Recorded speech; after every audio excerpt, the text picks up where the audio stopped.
And we're live. Good afternoon, everybody. I'm not tying anything special right now, just regular bucktails, getting ready for the springtime. Just thought I would hit the live button and just tie. People are welcome to join on in and ask some questions, tie along if you want. But I'm just going to tie. I'll chit-chat a little bit, kind of answer anybody's questions. If you see me doing something, just ask. Throw a comment down below if you like what we're doing. So let me switch over to here. And we'll turn on our picture-in-picture. And I'm just double checking. It's afternoon. It's a nice sunny day. I noticed on one of my last videos I had a strip of light on the side of my chest, and it was from the window that's on the wall behind the lights here. I think it was an early morning session, and just the way the light hits the side of the building, it was just coming through the crack between the blinds and the window, and so it was distracting to me. I don't know if anybody else noticed it, but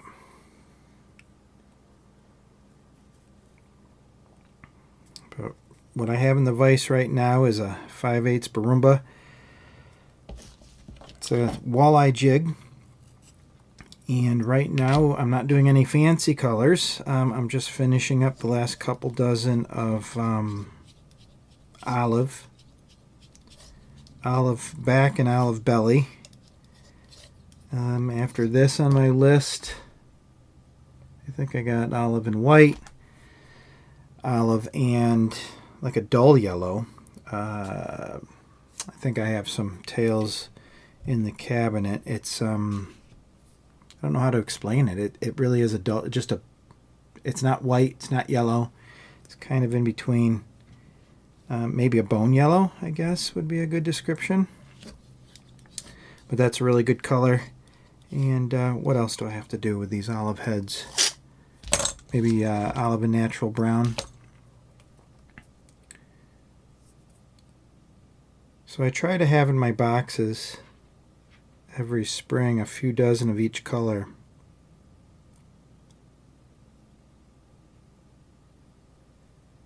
Wow, what is wrong with this string?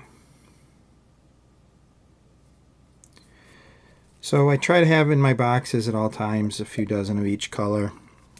The popular colors, of course, you know, maybe even 12 dozen depending on what size and what color.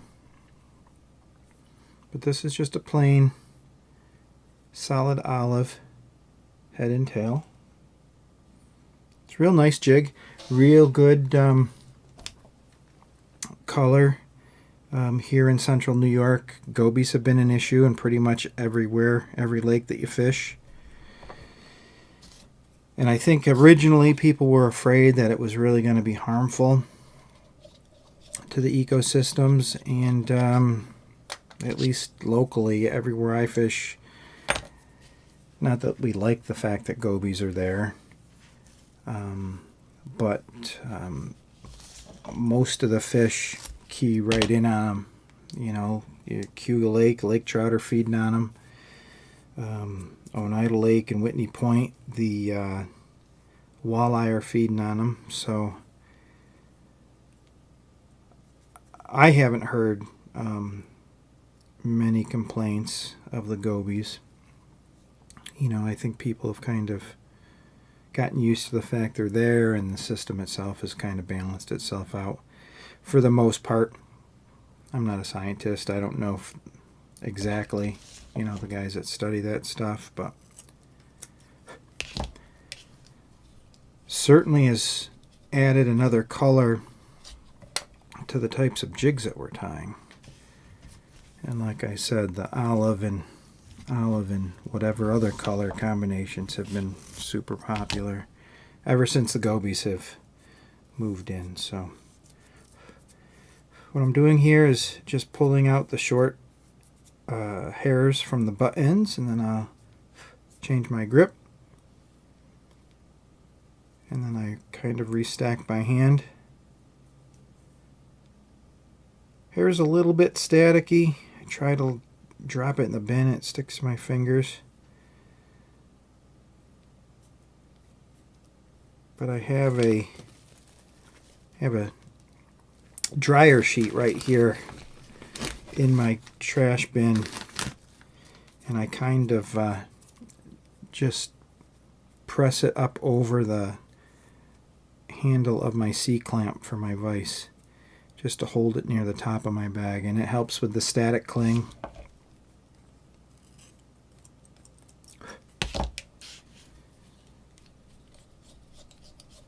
So I'm just locking this on with a few wraps towards the bend of the hook. Then I go back up towards the head. And I can walk the thread back and forth on the collar to shape it. What I'm looking for is just a nice cone shape from the hair up to the head of the jig. I whip finish this by using a loop of thread of an opposite color.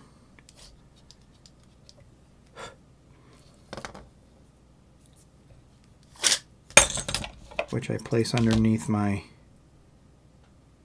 last wrap, and then add a couple wraps back to the center and then back to the jig head before I can snip that and pull it through. I think it just makes a nice pretty collar. You could whip finish these by hand. Use a whip finish tool. Jig heads this big, you know, the whip finish tool I think is a little bit more clumsy to try to use. It works, but you know, you have to be a little bit more careful and aware of where the eye of the jig is as you're wrapping it.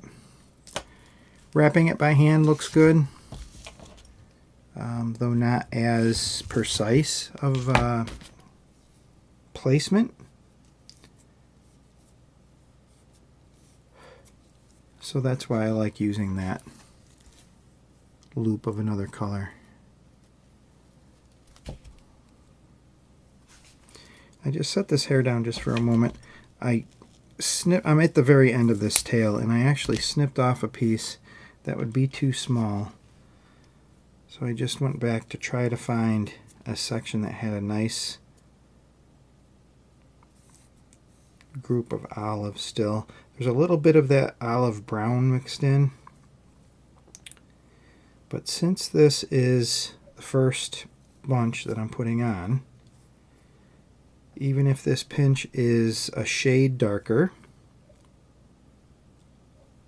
when I put this on and give it a twist, it'll be on the back of the jig, the top of the jig as you fish it.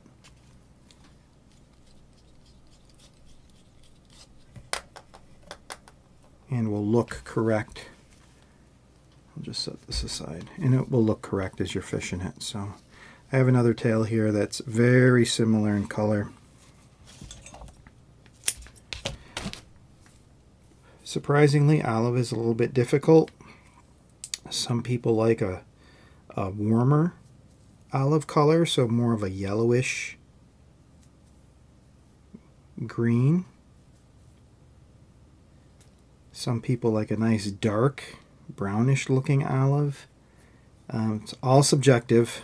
Of course, you know, you tie them where people like them at one lake. You go to another lake and sell them, and people are looking for completely different color.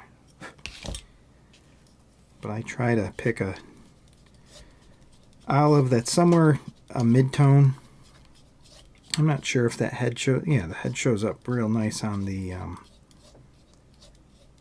camera because of the lighting. But it's just a nice greenish mid-range olive. And the tail itself,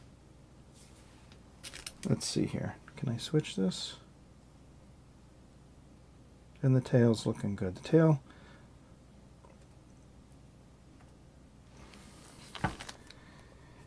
like I said, has that brownish hue to it. But when we take this out of the vise, you'll see it'll be a nice combination. I don't get too hung up if you know, if I'm tying a white jig and there's a little bit of that brown hair color from the center of a bucktail. Fish in nature, they're all different. Their scales are all a little bit different. The stripes on them are all a little bit different. There we go with that plain olive jig. So I kind of feel the same way when it comes to jigs. The little differences are okay, as long as your proportions are similar, the size of your collar is similar, the size of your bunch. So from jig to jig, they're the look and style that you want. And then the hair, if it has a little bit of imperfection in it, that just helps mimic nature, in my opinion. So I'm locking the thread on, and I walk it down about 1/3 of the way down the shank of the hook. At this stage, some people add a little head cement or Sally Hansen's. You see it a lot with guys that are tying crappie style jigs and putting a thicker base of thread. It's not necessary if your thread technique is real good. You've locked everything on well. The amount of wraps that you have on this hook shank will do just fine. Does make sense if you're doing if you're doing a tinier jig with a smaller hook shank, sure. But I don't typically use head cement or nail polish or anything like that on the threads that are on the shank of the hook. So I keep my left hand pinched tight. Still, it's tight as I wrap this on. A few reps towards the bend of the hook, a few reps back up to the head, and I can give this a twist.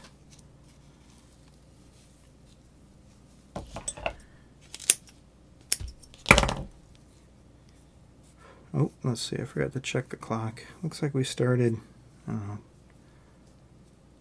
about 10 minutes to 1.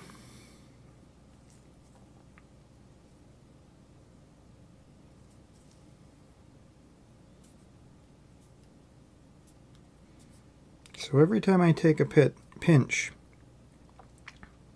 I go through the same steps of pulling the fibers out of the butt ends and then switching my grip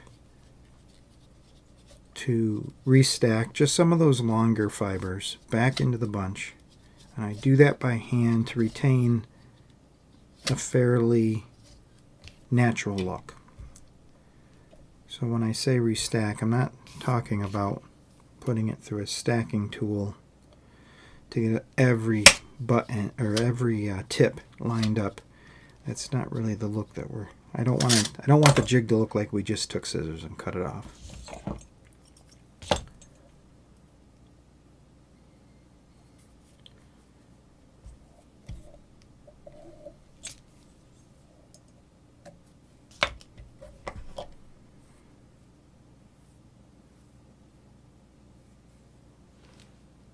Not a bad looking jig. That collar right there was about as wide of a collar that I want it to be.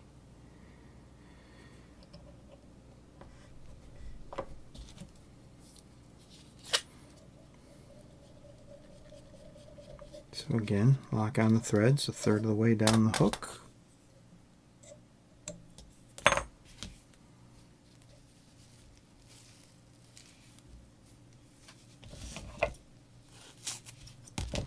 And even this distance is a little excessive. It's just an old habit. I started doing it when I was a kid, and I was tying, and I just couldn't get the collars to lock on nicely. And it could have been for many reasons. It could have been because I didn't pull the broken pieces out of the butt. It could have been because I wasn't keeping this left-hand pinch very tight throughout the whole process. So right now, still very, very tight, but I could have been letting up my grip just so when I try to lock it on, the hair wasn't compressed as much as it could be, creating this V when I lock on the threads. But I went through a whole bunch of jigs, and Dad was taking them off the rack, and he would take the hair and give them a tug like this, and they were just coming apart. They looked great. You know, the size of my collar maybe was the perfect size, and the amount of hair I had was a really good size, but they just weren't staying together. And the other thing that was happening is as I was wrapping, going around that hook shank with my bobbin, the hair was rotating around the shank. So that's why I do wrap those threads down about a third of the way. And it's just something I've done for the past 30 plus years.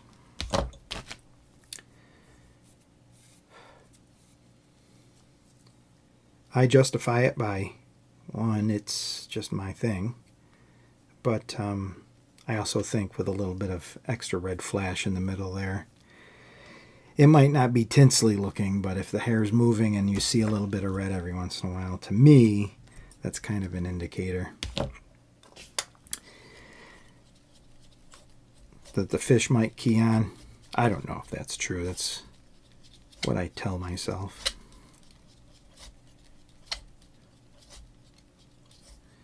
So keeping this left-hand pinch tight through the whole process makes it much easier to keep your collars small because your fingers are in the way. And every once in a while, if I let go, you might see a wrap or two from the first wrap poking out. That's an easy fix. Just loosen your vise so you can rotate your jig to look on all sides and just kind of add 1 or 2 wraps as needed to get those lined up.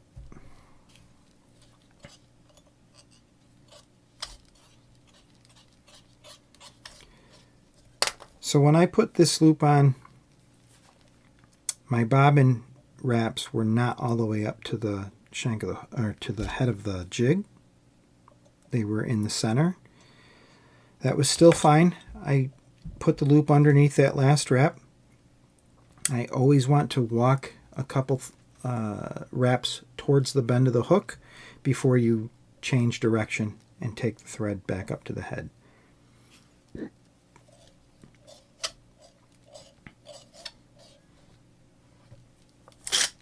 So even though I wasn't starting right next to the head like normal, I'm still locking everything into place. It's not going to go anywhere.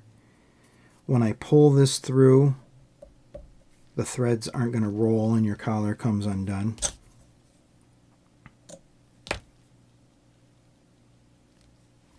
Let's see, got things messed up here. So, looks good. Very good.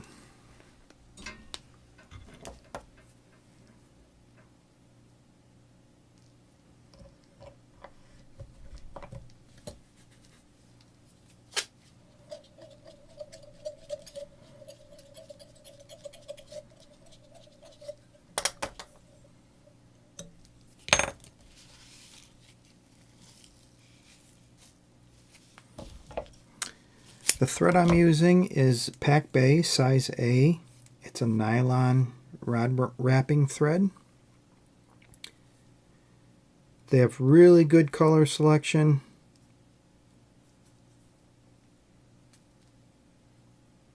The colors will retain their vibrance even once they've been out in the sun.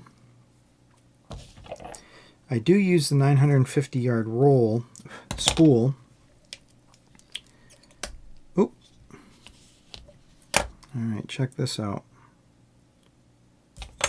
So since that broke, I'm still keeping this pinch tight. Cut that off. Keep this tight. I just won't loosen my pinch. I've noticed on this spool, once I got halfway through, let's see if you can see this here. Let's turn this off. So I noticed on this spool, after I used about got halfway down on it. It seems that every time I get to this side of the spool, just from pressure from wraps will just break it. I don't think it has anything to do with a burr in my bobbin or not. I've had this bobbin for easily 10 years. I'm not worried about any burrs or anything like that. If anything, this is probably more smooth just from the nylon running through it for so long. This pinch is still tight. I'm just going to keep pointing that out. So since this broke, what I'm going to do is I will trim that. Put the end in. Very easily just pull the thread through. So that's the other reason why I don't think there's any burrs or anything like that with my bobbin. I don't use the wire threaders because I do think threading those after a while could damage your bobbin. And for these, I know that nothing goes through them except nylon. So if I was using Kevlar or something, I would use a different type of bobbin specifically for that type of thread. So this pinch is still tight. Put a couple wraps around my finger just so it's secure in my left hand so I can lock it on back normal.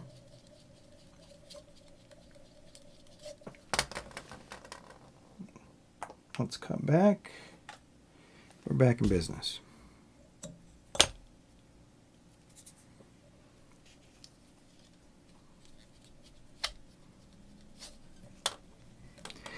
So if that happened at this point, after I've already got hair on it, I would have taken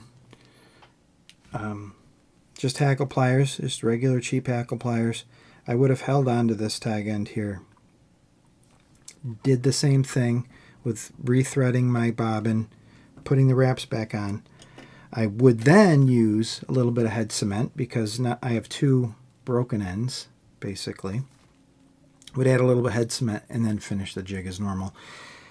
Once you finish your collar, that'll still be a good, strong, well-tied jig. The only difference is that it took a little finagling because the thread breaks.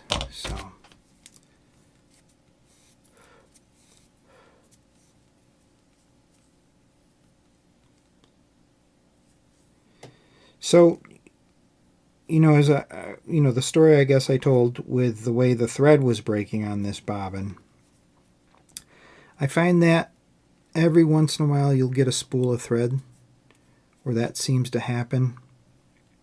There'll be just a location in that spool, usually towards the end it seems to happen more. But like with this spool, let's finish this up and I'll hold it up.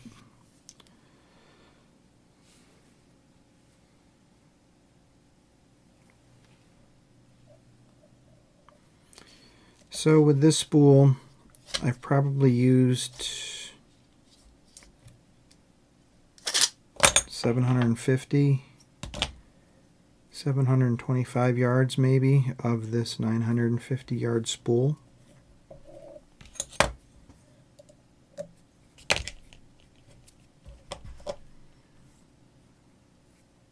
Jig looks all right.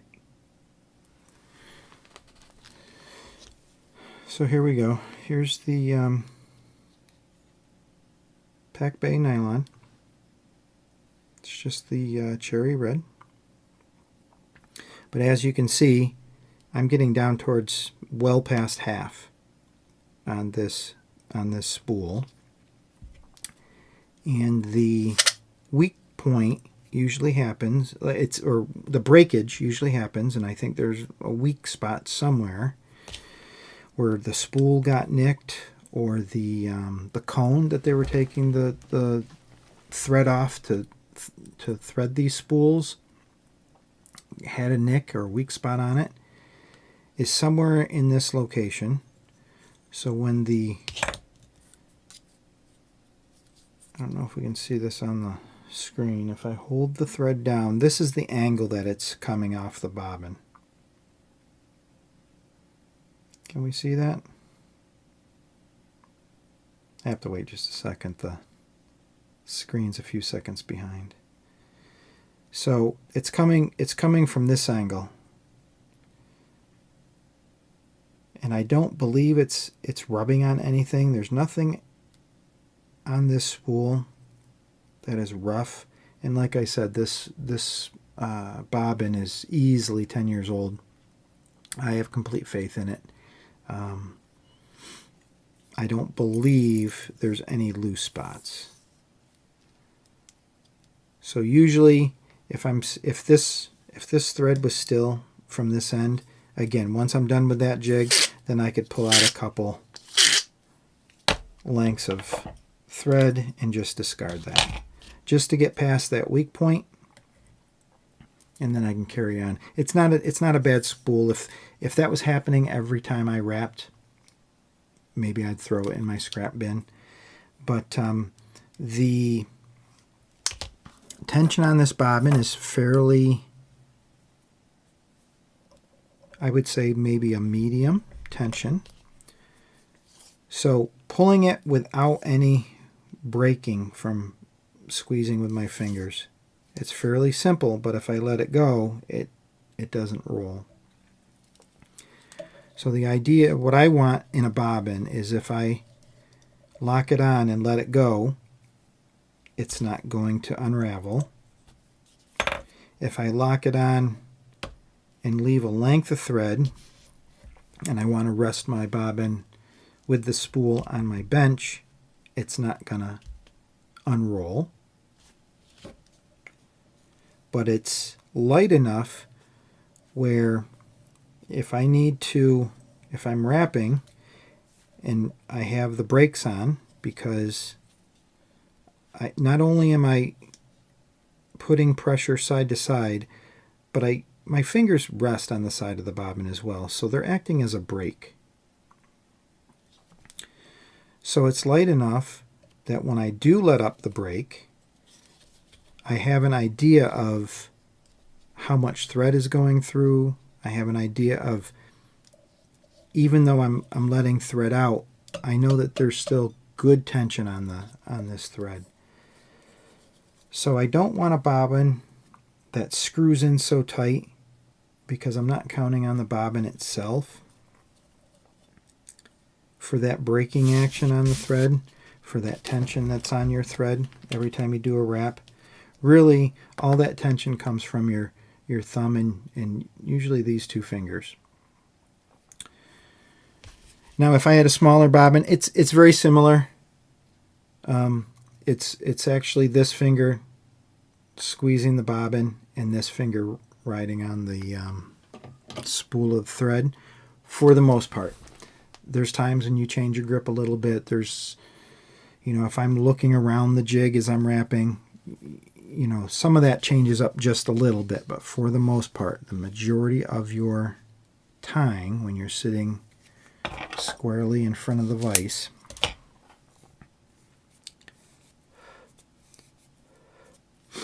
will be the tension that's provided by the way you grip your bobbin. And like I said, it's typically, and it's weird to think about and trying to slow this down, but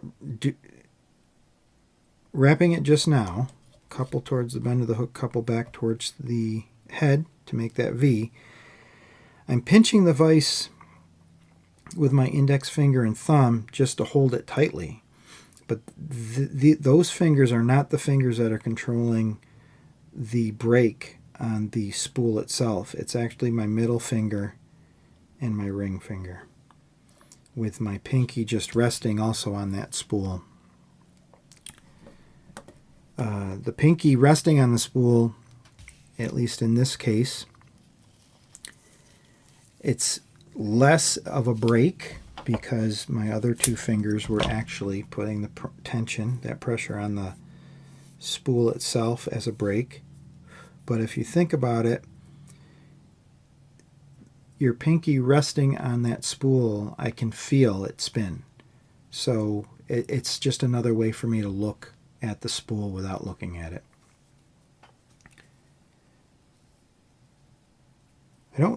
I don't think people think about this stuff. It's kind of weird if you think about it, that we're sitting here talking about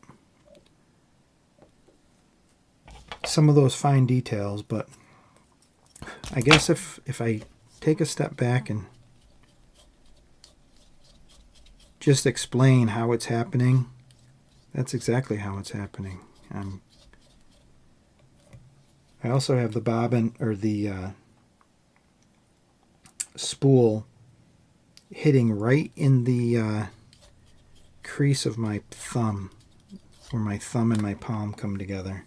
It's also riding right there, which also helps not only feel how quickly it's spinning, how tightly I have it in my hand, but also if I squeeze it into the palm of my hand a little bit harder, that is where some of the braking is happening as well, right on this edge where it sits in the crease of my palm and thumb.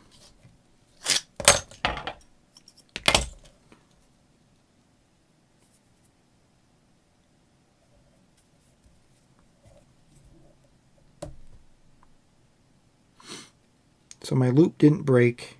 This actually broke as it was coming out, so I can just pull that right out.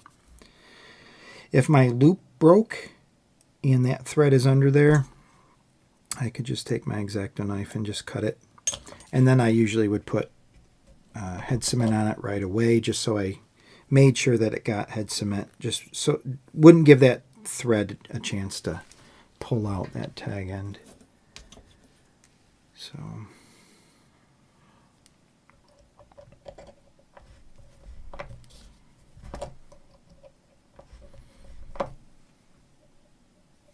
this jig bent? No, just my head. How's that jig look?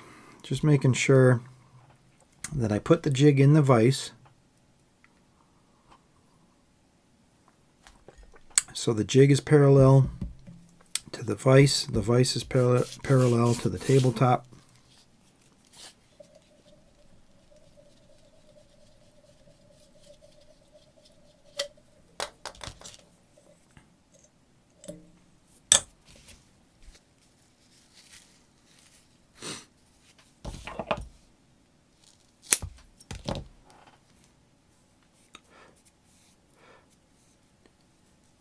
Pinch, pulled the smaller pieces and broken pieces from the butt end, switch my grip and restack.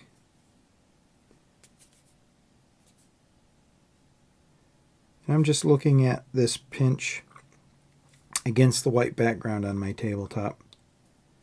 I'm just pulling out some of those a little bit shorter hairs that or hairs that are just kind of doing their own thing. If they don't look good, just pull them right out of your pinch.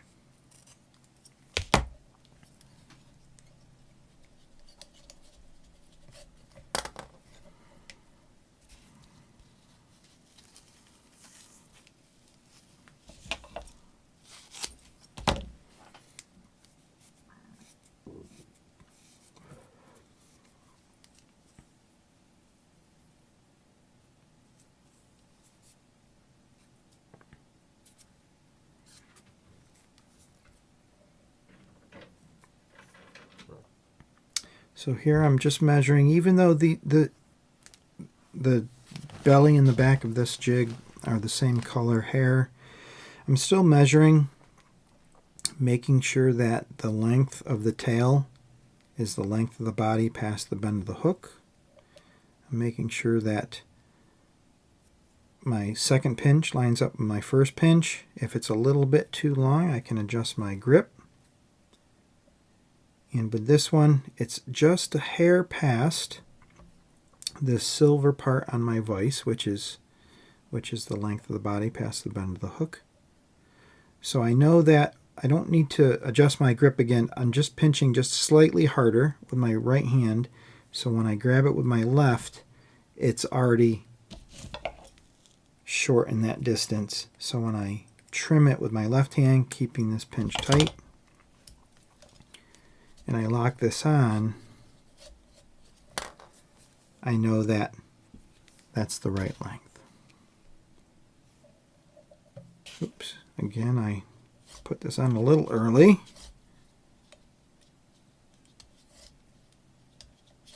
That's okay. We'll finish this collar just like normal.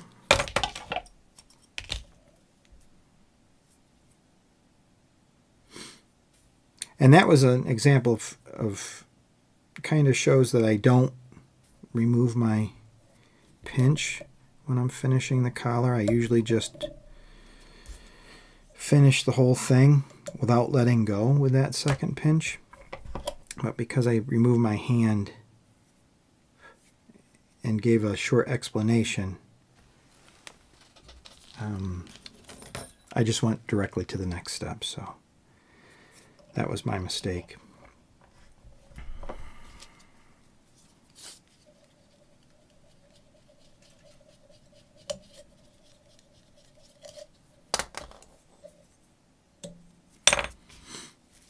The paint on these heads is epoxy. I use a few different brands, though the one that I've used mostly in the last 7 or 8 years has been Glass Coat, which is a real... it's an epoxy paint company. They have a huge selection of colors.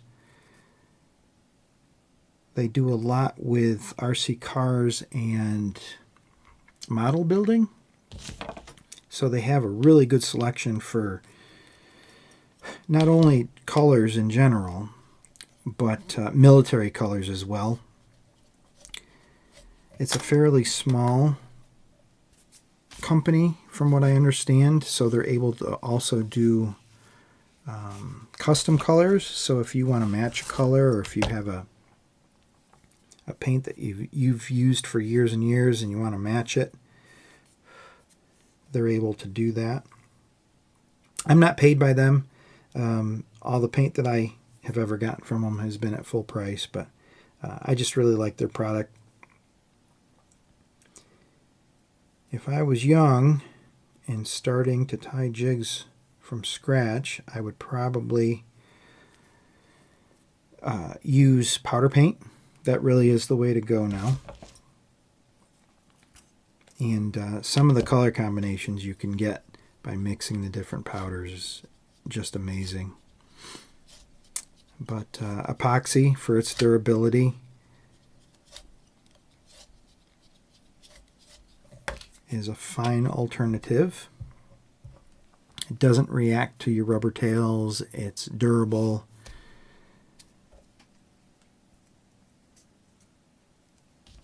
You can spray it if you want to go through. That's a whole nother process. What I'm actually working with right now is there's an acrylic automobile paint that I found that I'm just testing at this point. Got a couple different sprayers and passed out a bunch of jigs to fishing buddies this spring, and they're going to tie them, fish with them, and kind of report back, let me know how they work. I think they'll do well, actually. Even the basic acrylic sprays that they have now, particularly for metal, are pretty durable. And then the clears, the acrylic clears that I can get, same thing. Really, they've been used for fishing for a long time. Mostly guys that do a lot of the wooden plugs. You know, the Rapala stick baits, that kind of thing.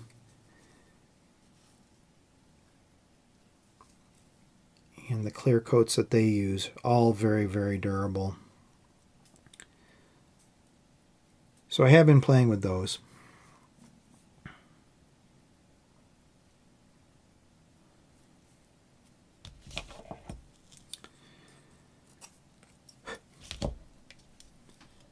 So here I'm locking this on. My left hand stays tight, tight, tight. I don't let go until I give it a twist. My second pinch.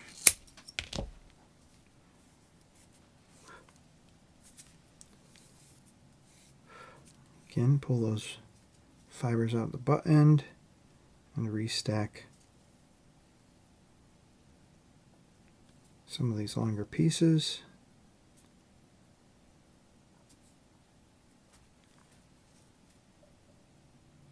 And again, I'm just measuring the length of the body past the bend of the hook.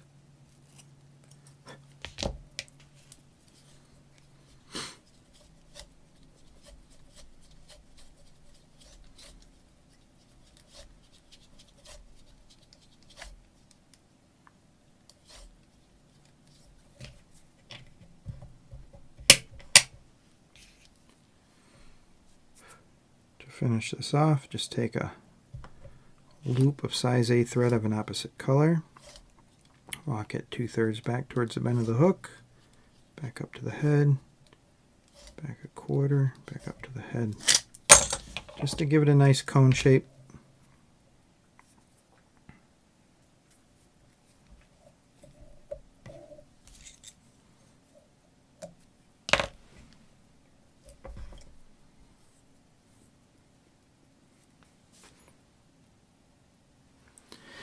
Very simple tying these jigs, particularly when they're a single color.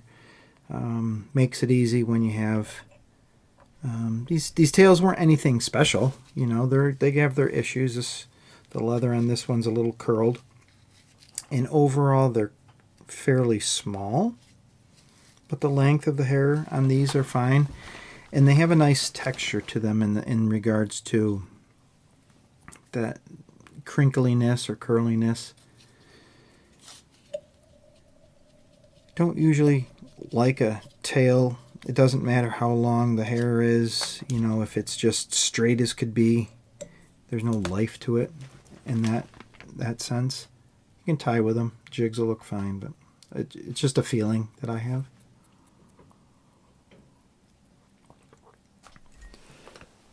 Goodness.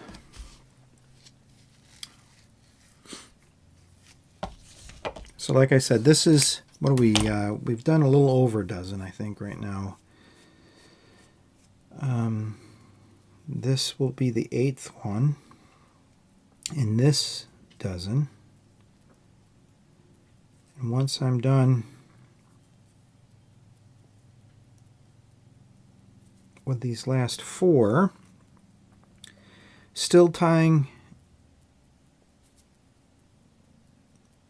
olive jigs, but I think I'll switch to, depends what tail I have on behind here. I think I got some white tails. So olive and white is another color I have to do. Olive and orange, another good color. And I think under my desk I have my natural brown scraps. So I might pull out some of those and do olive and natural brown. Some of that lighter, not a dark brown, but you get some of that lighter tan, fawn color tail hair. And it makes a nice jig.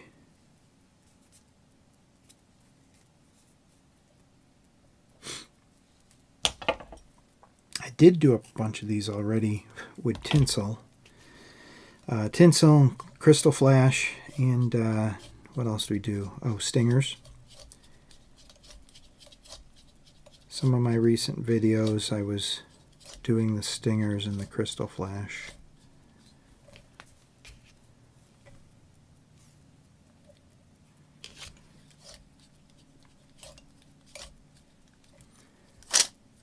After these, I have more flatheads to do.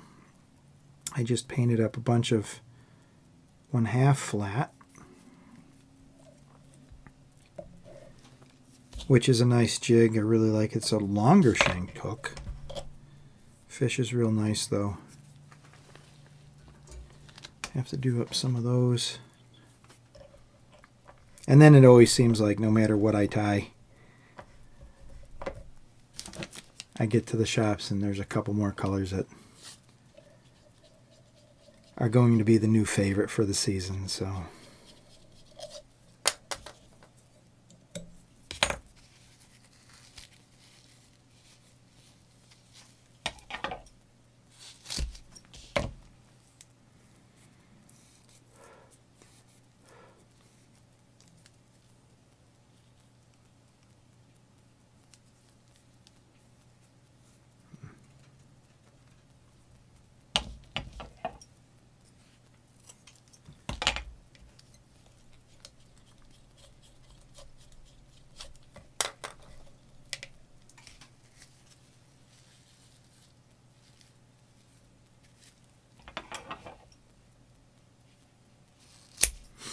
I'm just watching my monitor right here in front of me.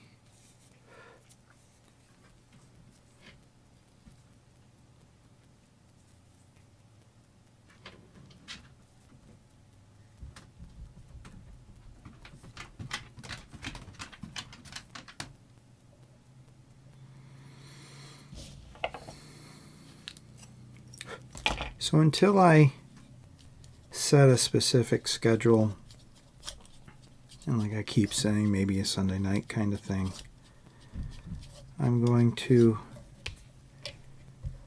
continue when I get a chance, you know, just when I'm sitting and tying, just hitting that go live button and just tying. Welcome anybody who wants to sit and watch.